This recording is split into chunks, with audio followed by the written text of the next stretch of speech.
I was knocked unconscious somewhere between 30 and 40 times.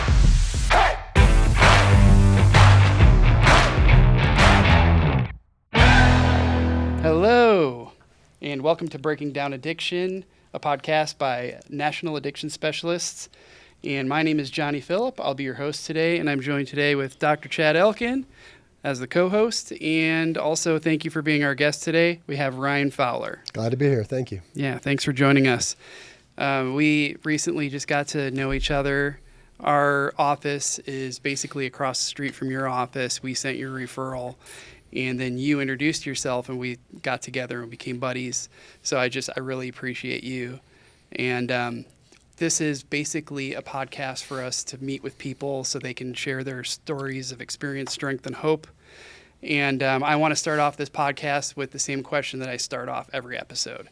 And that is, if you now, Ryan Fowler, sober you, can talk to yourself in active addiction, and it sounds like there was a couple of times where you had some things that you're going through, what would you say to yourself in active addiction?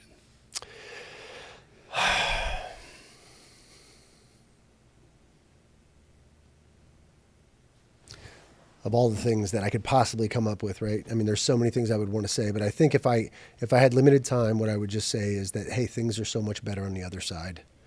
And you can do it. I think what kept me from trying to clean up for so many years was that fear of not being able to cope with life on life's terms, maybe not having the inner strength to be able to actually sustain any length of sobriety. That was huge for me too. Yeah.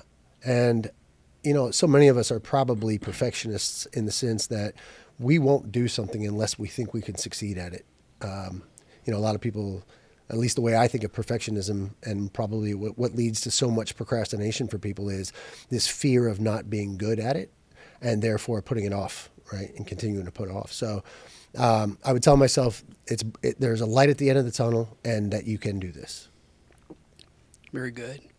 And fear also was a big thing for me. Fear just in life, I think it overrides a lot of what we're going to do moving forward in life. Absolutely. And doubt, so much self-doubt.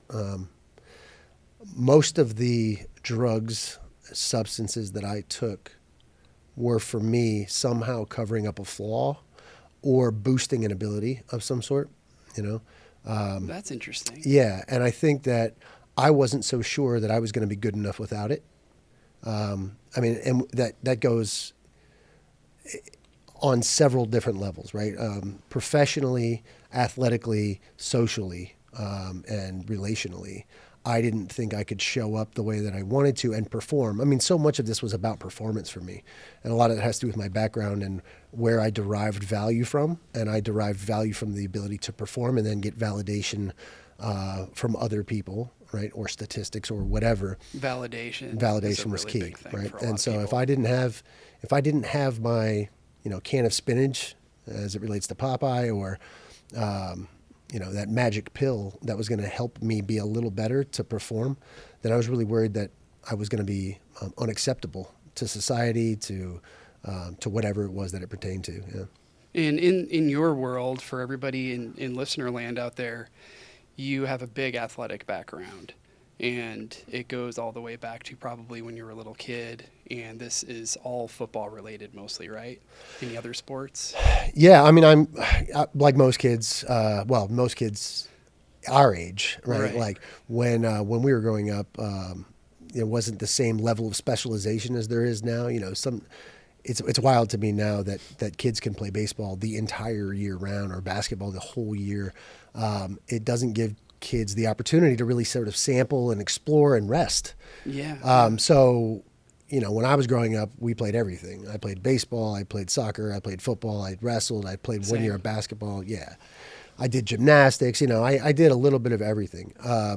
Football was my love. That was the one that I really wanted to excel at. I was actually better at a couple other sports growing up, but better at basketball or baseball? It was baseball and soccer. Oh, wow. Yeah. Okay. Soccer was probably my best sport growing up.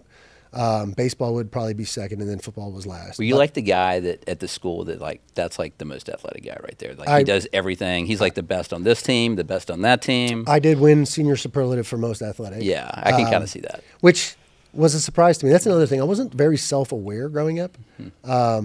And a lot of that was my dad's doing. My dad was, I say this in all honesty, I really couldn't imagine having a better dad. But there was certain things that he said or did to me to curb my enthusiasm with certain things, I think to protect me from false expectations, right? When I was 4 years old, I knew I wanted to play in the NFL. Right. I knew from the time I saw my first NFL game, it was actually my mother who introduced me because she was in love with Joe Montana. She loved the 49ers. Oh my God, the 49ers back then. Back then, amazing, right? Jerry and then I Rice. became a Bills fan and they were in all these Super Bowls. But there was something about a football player and specifically linebackers that to me was the epitome of man, right? It was, to me, that was the definition of what it meant to be a man, was to be an NFL linebacker. So I got this idea very early, and my dad made it very clear to me that, hey, listen, smart white guys don't play NFL linebacker. Like, it's not going to happen for you. What position did he want you to play? He didn't want me to play any position. He was happy with me playing sports. Was your dad was your dad pretty athletic? No. Not really? Okay. Well, relatively speaking. Yeah, it's yes. like he wasn't like in the NFL. He or played anything like 1 year of high school football and did 1 year of high school wrestling. That was the extent of his athletics. And he was just trying to protect me from the expectation that I was going to like do something that not a lot of people were able to do. He would say to me that people that get scholarships to play sports in college are in the right place at the right time and are extremely talented. Let's not count on that. So he was very big on stressing the importance of academics and grades. Like all the stars have to align, essentially. And Yeah. he didn't count on that. And he didn't understand that that's not exactly right? If you're good enough, they will find you. He kind of thought like you had to be really lucky, and you do have to be lucky in the sense that you have to have the raw talent and you have to avoid injuries and other circumstances that might keep you out of it.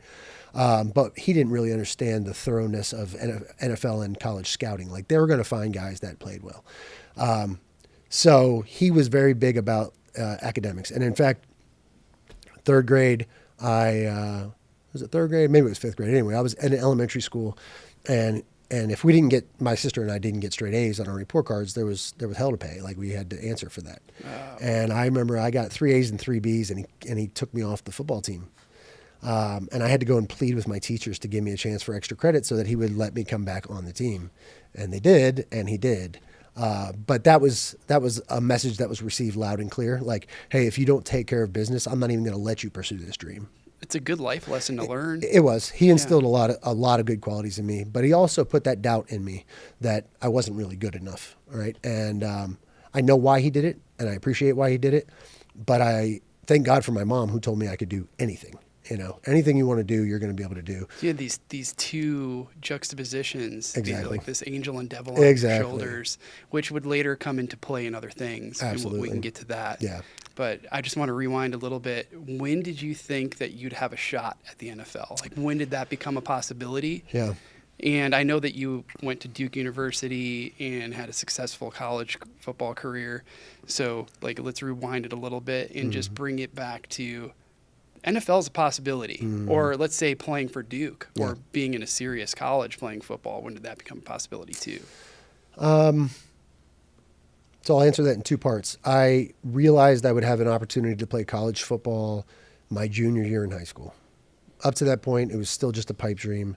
It really wasn't even something I was seriously considering. It was just more like, I hope I win the lottery kind of thing. But I love football so much that I was going to pursue it with the same like passion anyway.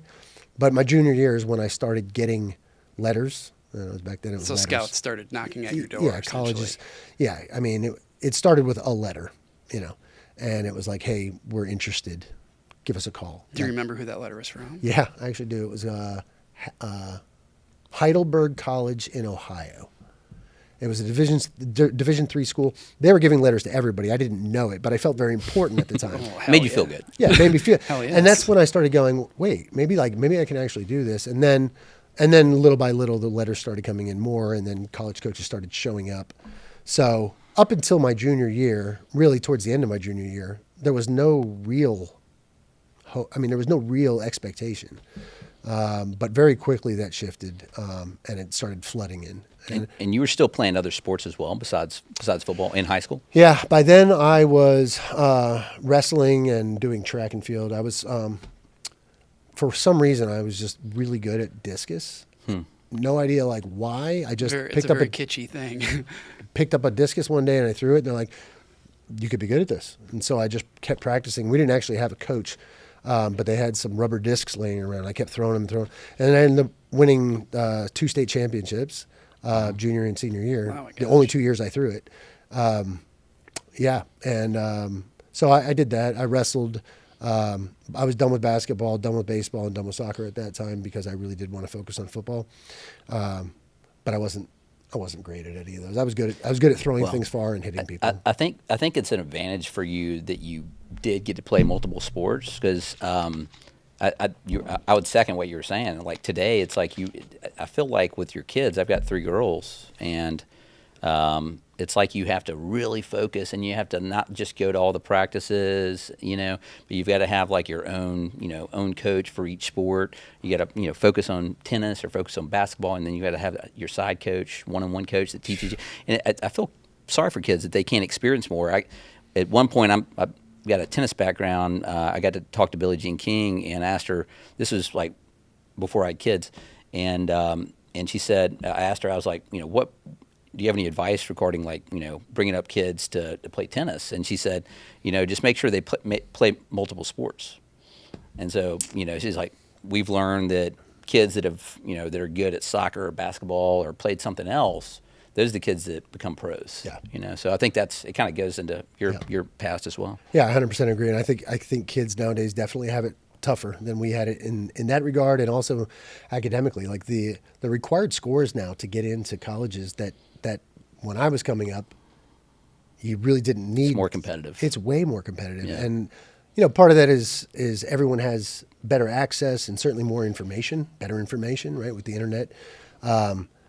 But it's so competitive, and I do feel bad for kids nowadays. But yeah, I always tell parents that ask me, because I still do some private coaching, and I've, ever since I've been done playing, I've been coaching something at some level, and I'm a big proponent of kids spreading out their talent as much as possible early on, and then we could sort of like eventually sort of focus in on the right thing. Middle as we get going. school, start Yeah. figuring out what you want to do. Yeah, and but then I recommend ninth grade. It's like I recommend the first thing that every kid should do is gymnastics. I mean, Really? just body awareness, coordination, body awareness, timing, things like that. I think dance is also great. I think dance would be, rhythmically and timing wise again. But really it's about body control. You don't need to start really expressing athletically in very specific ways until you're more specialized in high school, probably. That's really an interesting thought. I wouldn't have thought about that. But my kids kind of do gymnastics. My girls do gymnastics and dance and things like that. Yep. And I'm like, wow, they're getting really strong. Yeah, It's like, I feel like they have complete control of their body. But I wouldn't have thought about that in relation to like males as much or football. Absolutely. But yeah, that's Yep. You I would say wanna- gymnastics. I would say gymnastics, dance, and then a little bit later on wrestling, because wrestling also gives you that sort of spatial, like proprioception, like gives you that kinesthetic awareness, body control, understanding levers, and understanding momentum, and understanding leverage, and things like that. So, Did you ever do yoga or anything like oh that? yeah, but not till much later. Yeah. I didn't understand the importance of that until much later. Yeah. But I still try to do it. I think I do it more for my mind, body, and soul than I do for athletic ability, but it certainly has a translation for that too.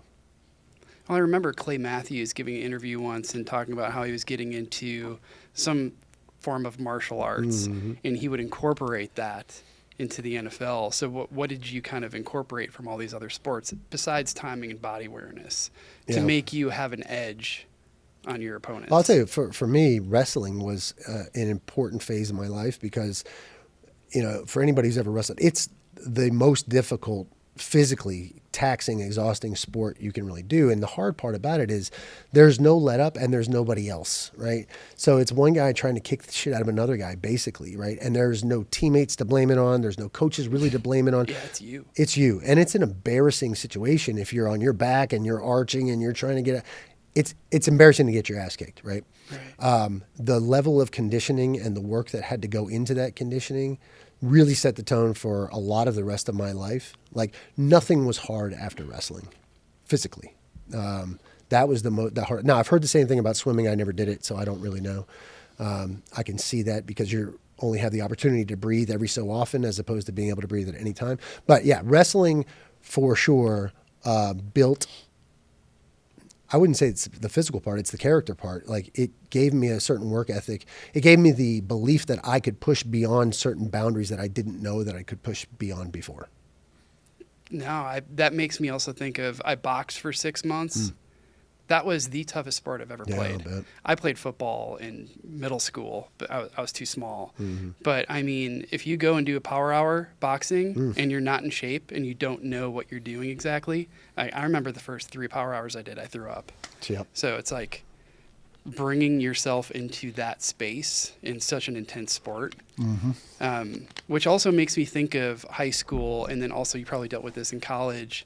But in high school, when you were starting to play football and you were also wrestling, injuries can start to happen. So did your high school football coach make you be aware that something can happen in wrestling and maybe hurt your football career? And were you aware of that? And did anything start happening around that time? Not at all.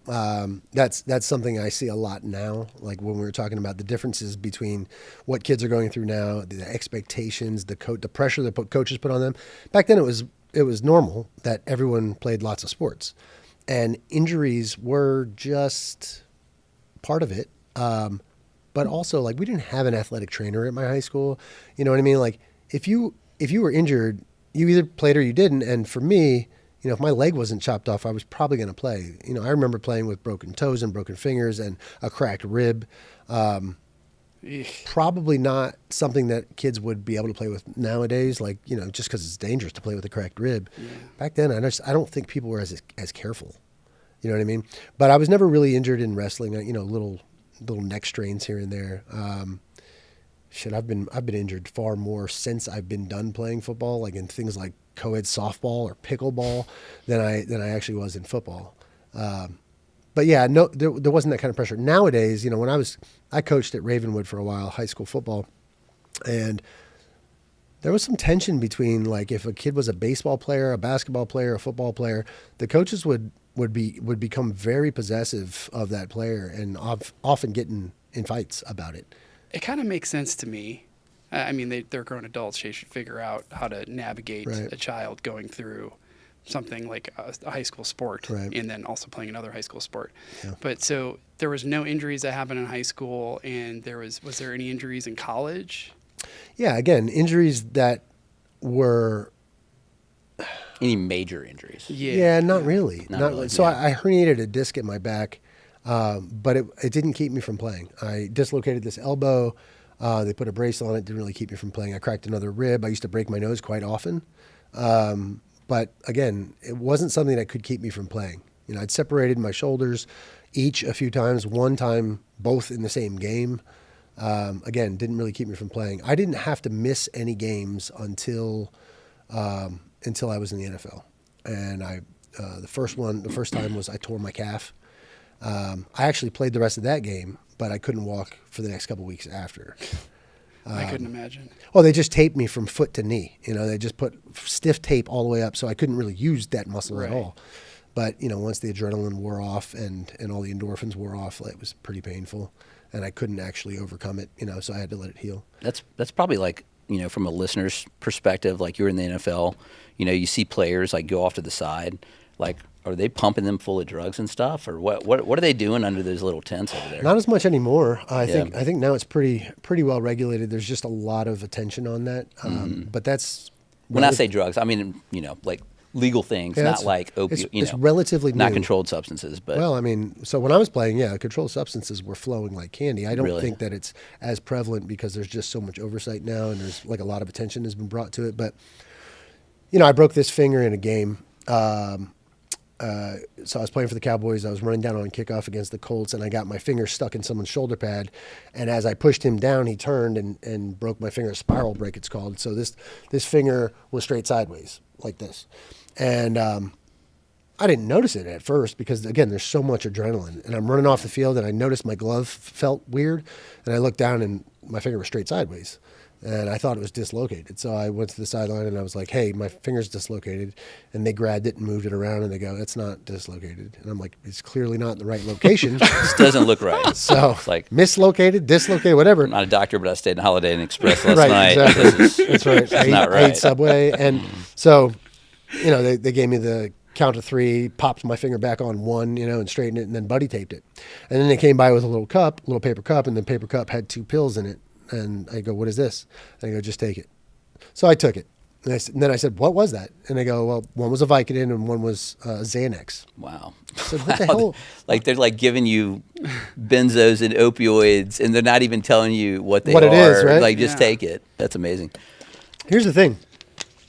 They knew I would take it anyway, so it didn't really matter what they said, right? Right. I would have done whatever they said Yeah. to do to continue to play. It was not apparent to me at the time, why would they give me a benzodiazepine for a broken finger? 5 minutes later, I knew exactly why. I was panicked because all of a sudden the pain hit that finger, and I'm still playing, right? So I still got to go out in the field and play with this thing that's not protected. There's no cast on it. I just got tape around it. So anxiety starts I kicking started in. freaking out. Yeah. Yeah, really freaking out. And so maybe I would have freaked out even worse if they hadn't given it to me. But I did end up getting through the rest of that game, and then I'd have to wear a cast. They would change my cast every single day for the next several weeks. This was not that long ago. What year was this approximately? The finger was 2007. Okay. 6. Yeah, that's what I'm 2006. saying. They're, 2006. my point is the NFL was giving controlled substances on the sidelines, like Yeah. sounds Not like that kind of long like ago. candy, Right. like not that long ago. On the sidelines, So, on the yeah. airplane after games, they come down the aisles and just hand out Vicodins to everybody. They give Vicodins to everybody. Anybody that wanted it. Wow. Yeah. I mean, you had to come up with Is a this not like kind of like surprising? Not to me, really. Really? Because there's so much pain involved. I mean- in football. Yeah, and look, injury it wasn't.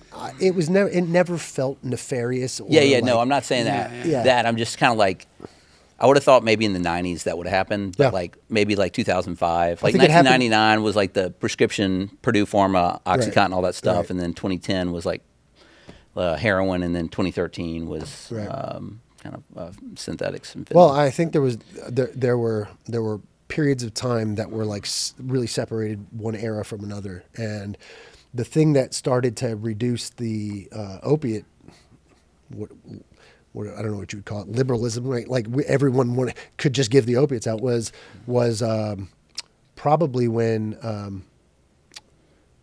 a coach for the New Orleans Saints got caught for basically stealing Vicodin right from the facility, or having the doctor write him prescriptions.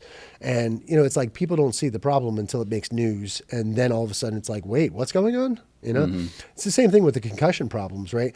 In like concussions have always been a problem. in CTE. Right, CT Along has with always that. been an issue. Yeah. It didn't get attention though until 2009, when somehow some information leaked that the NFL was totally aware of long-term effects of, and somebody leaked a little bit of information, and all of a sudden it was like, now there's basically a $1 billion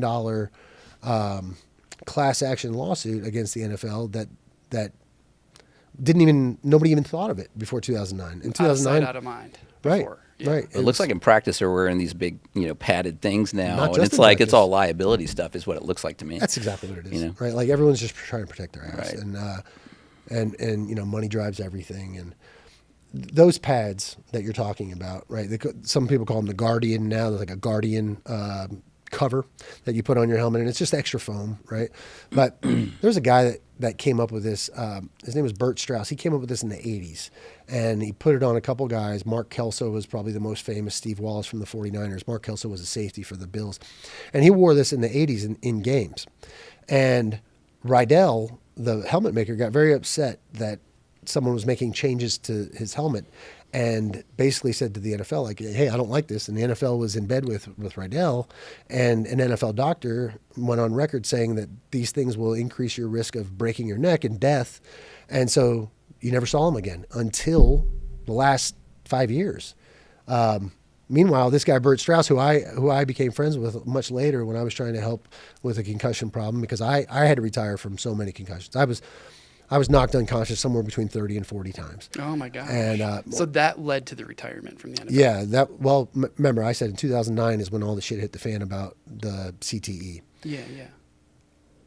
I had worn concussions as a badge of honor up to that point. So when we found a lot of guys, I say a lot, 3 or 4 really famous guys, ex-NFL guys, legends, killed themselves that year.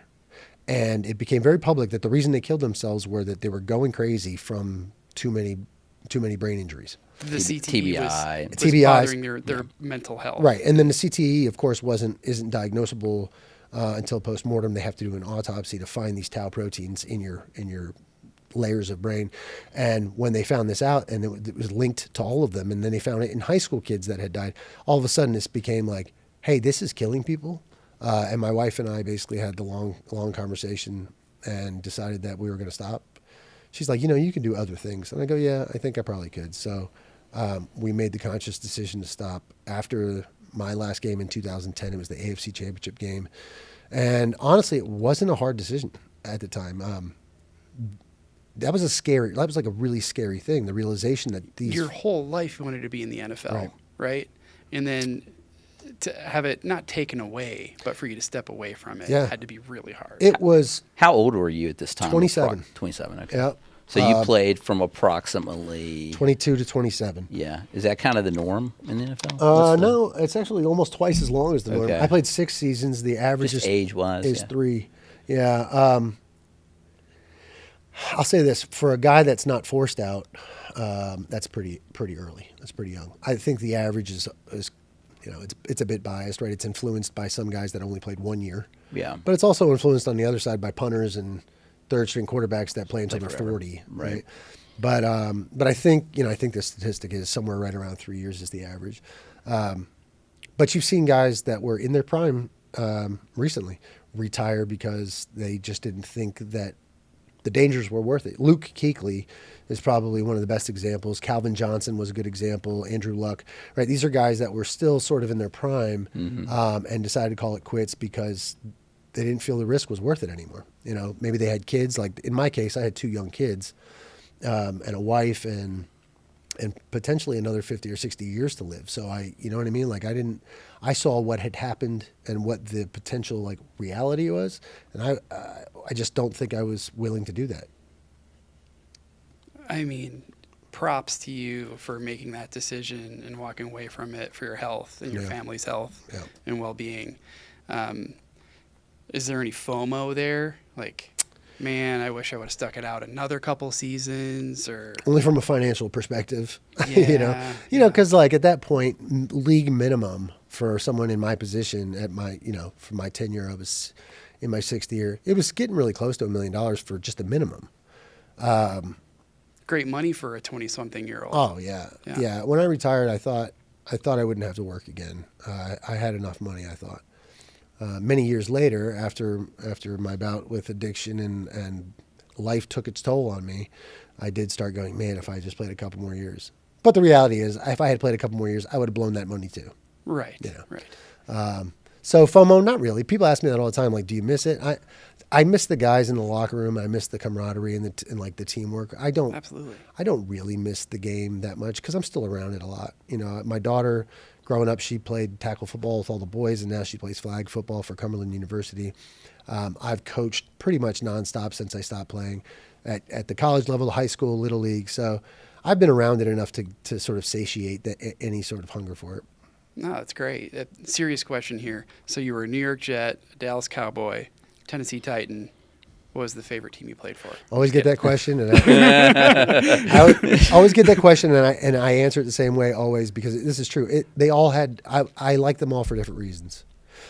So it was not that serious a question. Yeah. Which city did you like the best out of all those? Not the team. This had nothing to do with the team. Just city. Nashville, 100%. Yeah, I agree. Nashville's awesome. Yeah, I mean, Dallas is great too.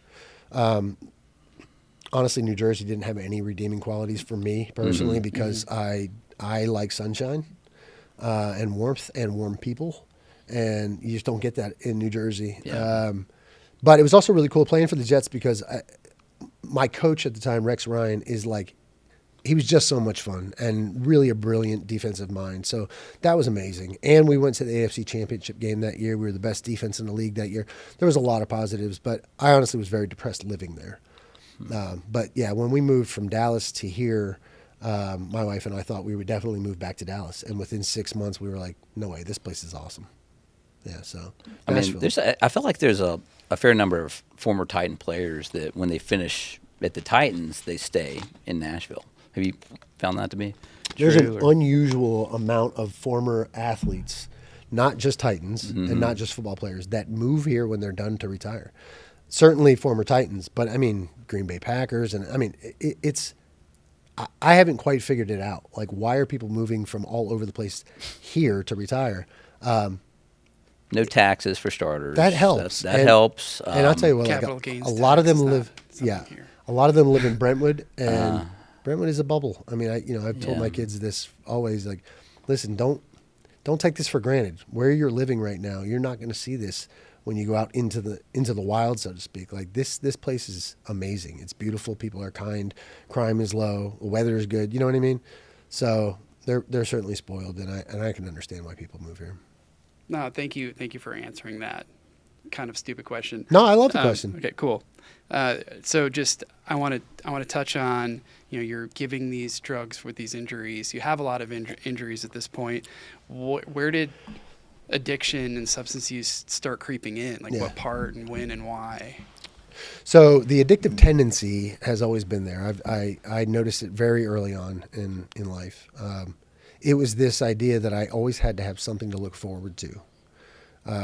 I remember it even just like I was playing a soccer game when I was probably 7 or 8, and I felt this tug, this like emptiness inside that I couldn't shake. And the only way I could shake it was to think about the fact that I was going to Disney World with my family that next weekend. And then a little later, I was introduced to dip, right? Cherry Skull. Always there in a pinch. Cherry Skull. Yeah. Okay. It was wintergreen back home in Wisconsin. Oh yeah. Well, you have to wonder why they make cherry flavored anything, right? It's like we're gonna get these kids on this. Yeah, absolutely. But going to baseball practice, and a friend of mine took it from his older brother, and we did it, and it made me feel different. And that feeling different was what I sought out pretty much for the rest of my life. Was that buzz you started getting? It wasn't even yes, it was the buzz at that time. Okay. But it was really taking me out of the way I was feeling in any given moment. Like, I don't know if it was anxiety or what it was, but something about it made me feel good, and different. And then fast forward, of course, I did what most high school kids do. I drank and occasionally, but I wasn't terrible about it. And I tried drugs recreationally throughout high school. Weed here and ecstasy and acid and little things like that. But I wouldn't say I was troubled by it, right? But a lot of that again was because I had this very singular focus on football. I wanted to be the best football player, and so that kept me from probably abusing things a little too much, right? So you were starting to party, but it was very in control. Yeah, relatively speaking, right? Okay. But still, I would say in terms of frequency, yes. In terms of intensity, not so much. Like once I would start, it would get pretty. Like I didn't go to a party and have 2 beers. I went to a party and saw how much I could possibly drink, right? I didn't smoke weed to like take the edge off. I smoked weed to pass out, right? It got to that point pretty quickly. Okay. But that said, I only did it once in a while, right? In when you started kind of having the doing excess amounts, when did that start approximately? Excess amounts. Well, again, the excess amounts at one time was pretty quickly, but the frequency started getting bad. My probably 3rd year in the NFL. That was when I really found pain pills in a different way. That's when I found them to be more than recreational. I found them to be performance enhancing, because a season can take its toll. But I had broken my finger, and they were giving me these Vicodin every day, 3, 4, 5 a day, whatever it was. And then little by little, they started to try to wean me off of it. I didn't like that. When they started trying to wean me off, I felt the pain in the rest of my body more acutely, right? Like all of a sudden my knees were aching, my shoulders were aching, everything. So I started seeking out pills. Well, even then it still didn't get terrible because I didn't realize the access I could have to it. I was still thinking like I had to ask the doctor to get it. It wasn't until my first year with the Titans that things got like out of hand. And basically I asked around, I saw a guy taking some. I said, "Hey, where are you getting that from?" Now this is the crazy part, okay? And I'm gonna share this maybe for the first time publicly. Thank you. Okay, here we go. Yeah. There was someone on staff. I don't know if he's still on staff or not, right? But in a very sort of supportive way. He wasn't like, sort of a central figure in the facility, but he was on the outskirts. And he was supplying everybody in the locker room with whatever drugs they wanted in a really sort of like cool way. I say cool. The system was this. You would go speak to him, right, in passing, because you would pass him quite often. And you would say, hey, can you get me some Vicodin? Can you get me some Percocet? Can you get me some weed? Can you get me some cocaine? Whatever it was. Benzos, name it. Whatever it was. Yeah. And if he could, he would say, yep, leave me X amount of dollars in your locker. So you just put it in the locker. He had access to the lockers. He would come by, take the money out of the locker, put the drugs in. You would come by and you would get it. So I don't know how many guys exactly in our locker room were using him, but I know for sure that it was a significant amount. So he kept me supplied for the next year, essentially. And 10 pills became 20, became 30, became 50, and so on, right? Like I started building tolerance very quickly. Per day, are you talking? Yeah, I got to the point where I was on, like on a normal day, I would take 25 or 30 Vicodin. Wow. 7.5 milligram Vicodin. And how much was this costing? Whew, I don't even know, to tell you the truth. I would say, I do remember thinking at one point that I thought it was something like about $100 to $200 a day habit. But that was specific to one other thing called tramadol, tramadol. Yeah. When he was out of the really good stuff, Yeah, we would buy hundreds of tramadol, and I would take 40 or 50 of those, throw them in my mouth, chew them up, swallow them, and then a couple hours later do it again. 40 or 50? Yeah, 40 or 50, like 1 milligram maybe. These little, okay. Yeah. That's still hefty. Oh yeah, well, And I got to the point where if I wasn't throwing up, it meant I still had the capacity to consume more. There were many times where I would go into a special teams meeting. I would sit down. I would get real flush, start sweating. I would get up, run to the bathroom, puke, come back, and just be right where I wanted to be. And there were other times where I would take what should have been plenty, enough, right? But I didn't feel sick. And my mind said, you should probably take more. You can get more out of this. wow, Brian. Yeah. So... It sounds like you're becoming tolerant. Tolerant. Over time, you're going to have gradually less and less dopamine released from. Oh, definitely. So you're going to have to use higher and higher amounts to Yeah. get that same dopamine release. No question. And that happens really fast for me. So the end of that season, I was under investigation for something totally unrelated that I actually didn't do, but I was really worried that they were going to find out about my drug addiction. So I called the NFL hotline. There's a hotline that players can call if they're in trouble, and they can say, hey, I need help. So I did. That's great. So I called the hotline, and they wanted me to go into this inpatient program in Atlanta. I was totally freaked out by that. I said, I can't do that. And they Would said, this have to be at postseason? yeah, it would have been then? right in during the off season. Yeah. And when I called, it was the off season. It was at the end of the season. Got it.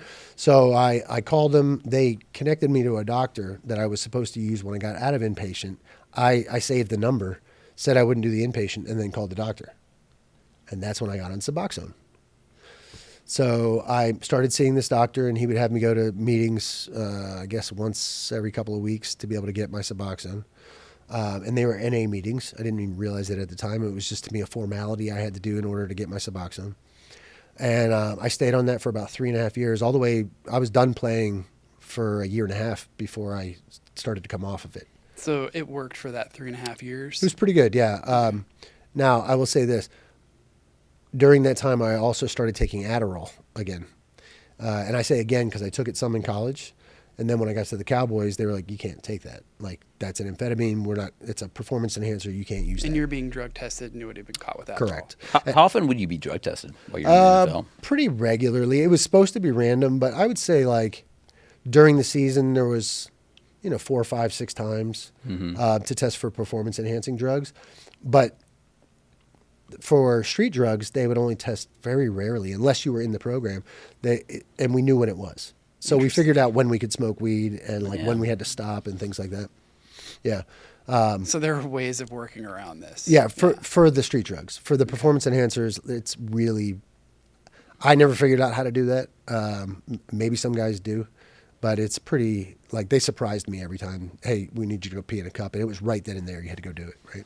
I knew some baseball players that would use Golden Seal. Golden some other Seal, yeah, things, echinacea. The right? Like, Wizinator. yeah, what is it? The Wizinator. The You know what I'm talking Wizinator, about? yeah. Who was that?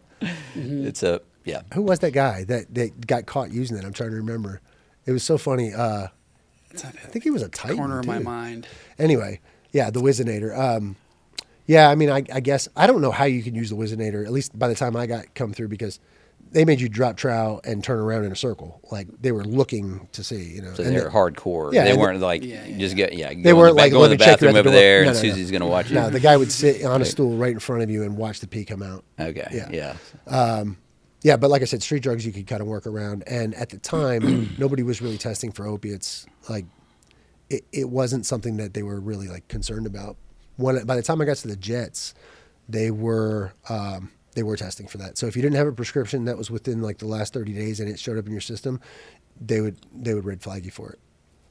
So yeah, But they're Wow. performance enhancing though. Like, what were the main things that they performance were enhancers? looking? Yeah. they were yeah. looking for steroids.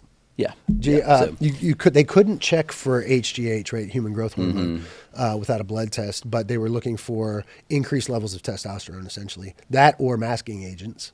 A lot of people were using these masking agents and then saying that they were actually just taking Propecia, right? Or I know some people do pyramiding where they, in the off season they use steroids or whatever to enhance, their muscle mass, etc. How common was that in the NFL? I don't know. You know? Nobody ever talked about it. So it wasn't like a locker room. Nobody wanted anybody telling their secrets. Nobody. Yeah, it was crazy. Like when it came to the street drugs, people were pretty open with each other because we used together, right? Like smoke weed together or whatever. I think steroids, at least in the locker rooms that I was a part of, was such a taboo. Not only for, hey, I don't want to get caught, but like we didn't want each other thinking that Yeah, we really. were getting an unfair advantage over them. Because really, we're all in competition with each other, Right, right? And that can really make people, like, it would feel very unfair if someone in your position, for example, even though you're really in competition with not just your position, like there's a 53-man roster, right? So if this tight end over here is going to get an extra spot on the team because he's really good, but they might not have kept a tight end if he wasn't so good, and they have to get rid of a linebacker because of it. Well, now you're in competition with him too, but you're also in competition with everybody on other teams too, right? Because they're constantly trading and shuffling guys around. So, Makes sense. so you didn't want to do anything that would make other people feel you were being unfair. At least that's the way that I felt about The it. closest thing I've seen that in medical school, I felt like almost everybody was on Adderall. Adderall, right? Yeah, everybody You was on can get more Adderall. studying done, Yeah, everybody was just pulling all-nighters to for med school classes. And, For sure. and I exams. think a big silver lining here is that your opioid days were pre-fentanyl, Oh yeah, and so then these pills that people are getting now, even no matter what dealer it is, these pills could be laced with something, and it could be an OD like that. Yeah. And I'm thankful you didn't have to deal with yeah, that. me too. Back in the day. Me too. Yeah. What led you to recovery initially, that first and second time? Because I guess it would be two separate questions, but I guess we could maybe focus on this last time. Yeah. Well, so let me catch all the way up. So Adderall became a problem. It stayed a problem for all the way up until a year ago. I was done with the opiates, but then I found kratom in 2016. Someone introduced me to that. I stayed on that for about 5.5 years. During that time, I started having weird health problems that were probably a direct result of the kratom, and Related I to didn't the realize, kratom. right? And by the my way, teeth. Yeah. I just want to time out on this.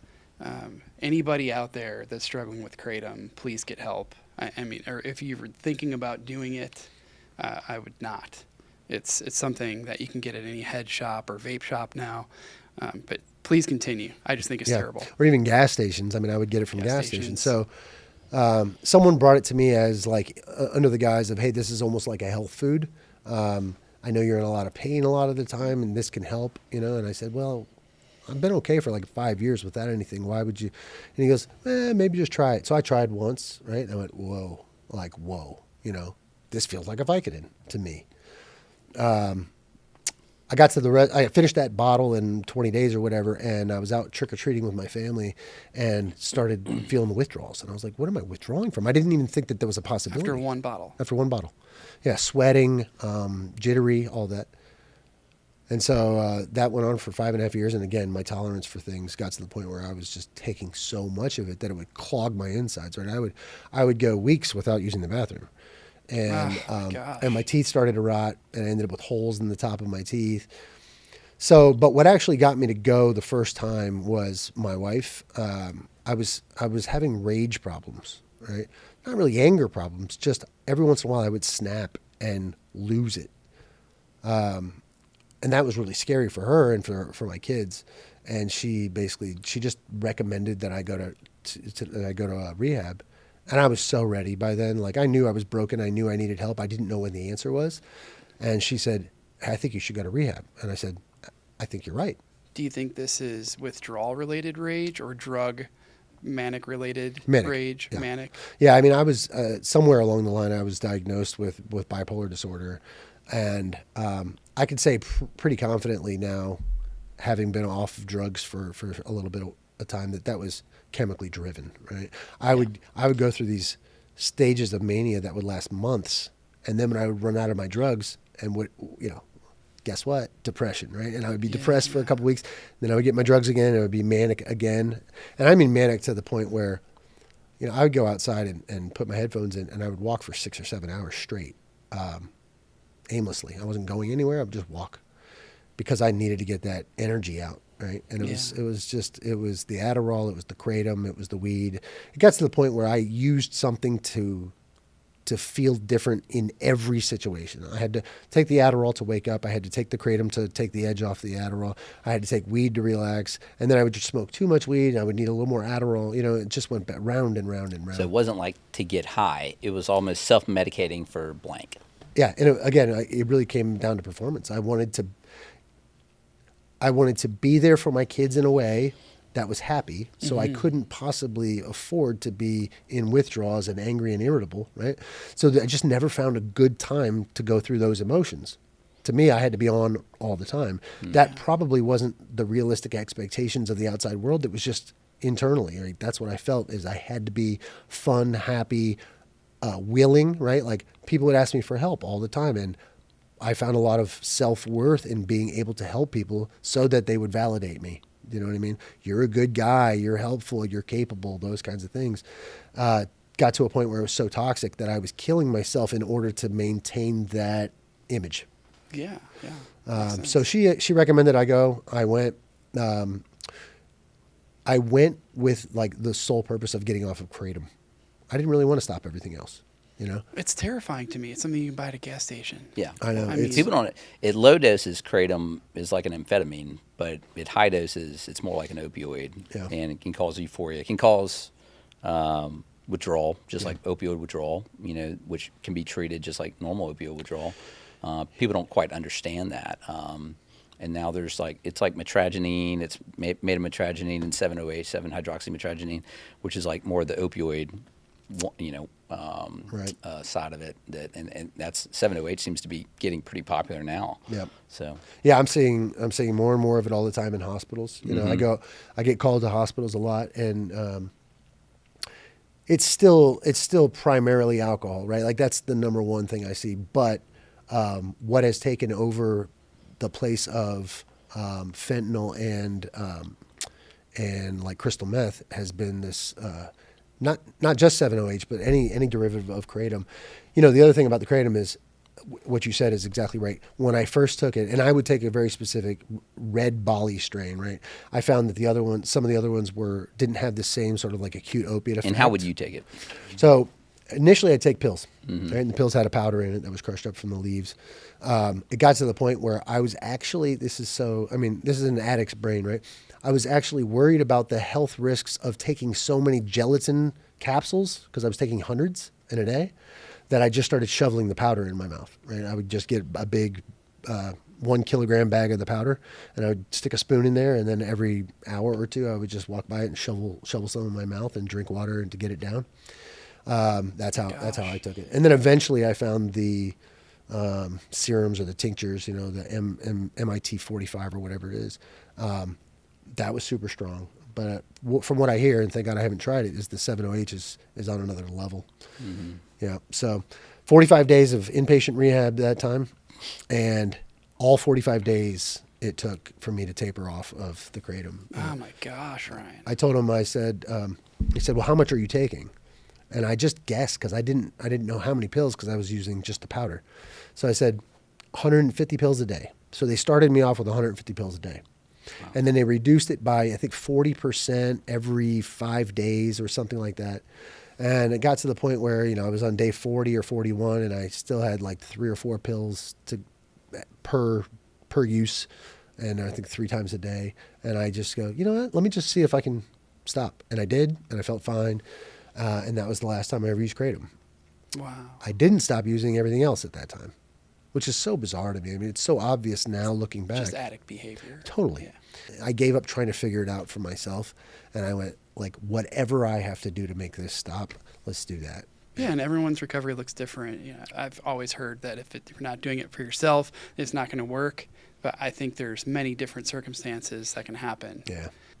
Man, the heartache and pain we cause people in addiction, it's horrible to look at sober in some ways, right? Because now I can really see it, At the same time, I'm moving in the right direction and I'm mending relationships, and I've mended that relationship to a great extent. It's still got a ways to go, but it's awful that it takes what it takes sometimes, but it does. Mm-hmm. Yeah, and I agree with you. I think any reason is a good reason to stop. Totally. Maybe for the sustainability of it, you have to eventually do it for yourself. But as long as you have a why, I don't think there's a wrong why. Absolutely. Yeah. And you got to give yourself some grace here too. I mean, all of us recovering addicts, alcoholics had behaviors that we're not proud of. Sure. And we do things. I mean, when I look back at when I stopped drinking, there was a time where my family was helping me not detox, but at least cut down before I went to treatment. And I remember my mom was watching me for 24 hours really 48 hours straight before I went to treatment. And I remember they were tapering me on strong beers. And I was just like, these beers are not going to work, man. Wow. And I remember I tried to leave the house while my mom was watching me, and my mom was in the doorway trying to block me. Mm-hmm. My mom is really decrepit with like arthritis and osteoporosis. I almost shoved her out of my way and screamed at her and said a lot of things I'm not proud of. But like, those are the things that we have to work through. And I'm sure ultimately your wife, my mom, somebody else's story, there's somebody that will help forgive you. Right. Because that wasn't the Ryan or the Johnny that people know. Yep. No, I relate. Yeah. I appreciate you sharing all this stuff. I mean, sure. I know it's not the easiest thing to talk through, but sometimes like when I talk about this stuff, I've never mentioned that story about my mom before. So it helps me make it real, and that like I got past that. Yeah. What practices are keeping you sober and helping you in recovery right now or these days? Yeah. It changes, right? So I'm coming up on a year. I've got a year in 2 weeks. And early on, it was nonstop meetings and getting a sponsor. Early on, I was calling my sponsor pretty often, multiple times a day. Pretty much any time an emotion came up that I didn't know how to handle or maybe thought there was a better way to handle. Little by little, that's tapered off because, he's given me some tools. And little by little, the number of meetings I've gone to has tapered off a bit. But I can recognize now, I still go to 3 or 4 meetings a week. And it really fell off when I started working, and I was worried that was going to happen. But I've found a way to like sort of readjust my schedule so I can get to 3 or 4 still. But every morning it's very important for me to go sit outside and spend some quiet time meditating and praying. I read the thought of the day or the daily reflections. And Great book. I've come back to also reading the big book again. So even though alcohol wasn't really my main issue, right, I guess, I find for whatever reason, either more relatability in AA or maybe just better accessibility, right? There are just more AA meetings around me than there are NA meetings. Do you prefer AA, the format of it? Or I don't. I don't think, I don't necessarily prefer either one. because even within AA, there are different formats, right? Like you can go to every meeting has its own flavor, sort of, right? Absolutely. So I've been to NA meetings that I love, and I've been to AA meetings that I love. It's just my home group happens to be really close to my house, and it's an AA group. My closest NA meeting is in Nashville, which is maybe 3 times as far away. That AA group's probably easier to make it to. A lot of the patients with national addiction specialists go to AA meetings, instead of NA meetings for the exact same reason. Right. So it's like, from my standpoint as a doctor, when I'm like talking to people or talking to patients, I think the more touches that you have, Right. whether it's a doctor, whether it's a counselor, whether it's AA or NA, whatever it is, Right. the more touches, the better. And I agree with you. You obviously don't exercise any either, obviously, right? That's a big one that I like to recommend to people is to exercise. Dude. To get out, go for a run. Get that dopamine in your brain, that happiness, euphoria coming from something else. Yeah, man. Get a runner's high instead of something else. Absolutely. When I first got clean, I was still walking quite a bit, and at some point I noticed that had fallen off, and I was really living sedentary. I guess basically since I got this job, right? Like I started working this job, and I Also, tell us a little bit about that, Yeah. because we didn't touch on that Yeah, yet. so my last rehab that I went to a year ago was Apex Recovery, and I went to 30 days in Colombia and then followed up with basically 3 months of IOP. And a few months after I was done with IOP, I got a call from the vice president, Branch Atkinson, and he said, "Hey, you want a job?" And I said, "Yeah, maybe. Yeah, like maybe I could work now." I hadn't really considered it yet. Like, Yeah. I felt so fragile when I was first coming out that like I didn't think I could hold a job, right? I didn't think I could do anything for 8 hours, 100%. So, and enough time had passed that when he asked me that, I went, I think maybe I can, yeah. So I went in and we had an interview, and he basically said, another guy that ran my IOP program recommended you for this position, which was an outreach coordinator, right, like a BD rep. And he said, basically, here's the job. Here's what you would be doing. Do you think you could do that? I said, yeah, I do. I think I could do that. So that was such a lucky find for me because so what I do is I go out, I'd say on a normal day, I hit 2 or 3 hospitals, right? I get calls from case managers that are working with patients that are in the hospital. And if they have any sort of an addiction or like substance use issue, right, or even a mental health issue, they may call me and say, come talk to this guy and see if you can get him into treatment. So I'll go do that. And it really keeps the disease like front of mind for me, which is great. I've also been warned not to make it my recovery. There's a sort of it's a dangerous line to flirt with, saying, well, now I don't need to go to meetings and now I don't need to call my sponsor because I'm around it all the time. You're around it all the time, which keeps the pain close, right? Like Totally. because the memory of your last high or your last drunk like fades. It can fade, and if you're not, it's important to remind yourself of how bad it was. And I'm reminded of that every day, which is great. Fowler, you said that so good. Thanks. Seriously. And there is a touch of service work with what we do. Oh, for sure. In this, for sure. But go ahead. Yeah, for sure. So anyway, I was really lucky to get that job, and I'm working with a great team, and like my bosses are great. Shout out Mike Rossi and Branch Atkinson and all the people at Apex. But it's been the first thing that I've done in a while where there's a real team feel to it. Besides me, there are like 7 other BD reps at Apex, and They're all so good. and we all work together, and like we call each other all the time and like help each other out, and it does feel very supportive, and it's been a great community. Not just and I feel productive again because I'm working and I'm making a little bit of money, and that feels good. But I feel like I'm a part of a community again that's working towards a common purpose, similar to the way I did like when I was on team sports. Yeah, you're on a new kind of team. Yeah, and it's great. It feels really good. So. Yeah, I'm friends with Branch and Rossi, and also really great to get to know Chasden. No, the Chaz other is day. awesome. Yeah, Seriously, really great guy. yeah, he is. What is next for you? Coaching wise. I don't know, your family. Is there anything that besides Apex Recovery that you want to talk about, or is there anything that you want to mention in closing? Man, I'll tell you this. I told you early on in this conversation that one of the things that I recognized in myself very early on was this need to look forward. I'm going to Disney World, or pretty soon I'll be able to put a dip in, you know what I mean, or Yeah. smoke that joint or whatever. I've gotten really comfortable with this idea of, hey, this is enough, right? Where I'm at right now is exactly where I need to be, and what I'm doing right now is enough. I don't need to do any more. So yes, I have some things coming up on the horizon, but I'm happy to just focus on today and what's going on today. I will still continue to coach, not in any sort of intense way. I'm going to help out with a 7th and 8th grade all-star football team coming up. 2 practices a week, pretty laid back, just to kind of like, I don't know, keep young or something. And keep.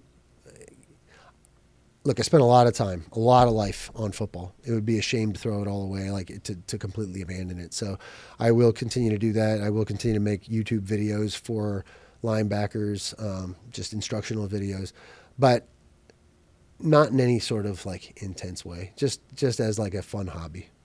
Well, it sounds like it's like football is permanently in your DNA Yeah, at this for sure. point. I'm just glad that you're so happy. And I mean, through all these things that that we learned about you, you're such a good dude and you're pretty well adjusted. Thanks. And just congratulations on everything, and congratulations on Apex and your kids and your family. And is there anything else you want to leave with our listeners before we close up here? Yeah, maybe I'll just say what I think I would have said to myself in addiction, right? Is that you can do this, and there is light at the end of the tunnel. So for anybody who's considering whether or not this is recovery is a way of life that you want to try, give it a shot, man. I mean, you can always go back out and you can always go back out to drugging and drinking if you want, but give it a shot, like give it a real shot, because there is a better way of life on the other side of this thing. Oh, very well said. Thanks. And thank you for joining us today. Yeah, thanks for sharing your story, and for so many people that can benefit from this too. Absolutely. Thanks for having me. I really thank you. appreciate it. Thanks a lot. And everybody out there in listener land, please check out Apex Recovery. If you're curious at all, is it apexrecovery.com? Yeah, actually, I think it's apex. Well, yeah, you could put apexrecovery.com. Yeah. Suss out Apex Recovery. They have all levels of care, and you guys have supportive housing now. Yeah. A lot of things going on. You have the detox res in Columbia, and then you have the PHP-IOP supportive housing here. Yep. Check it out, and then please check out nationaladdictionspecialist.com if you're interested in a virtual Suboxone model for you or somebody else. And if you need help out there, please reach out. It's always there for you. But thanks a lot, Ryan. Appreciate you. Thank you, guys.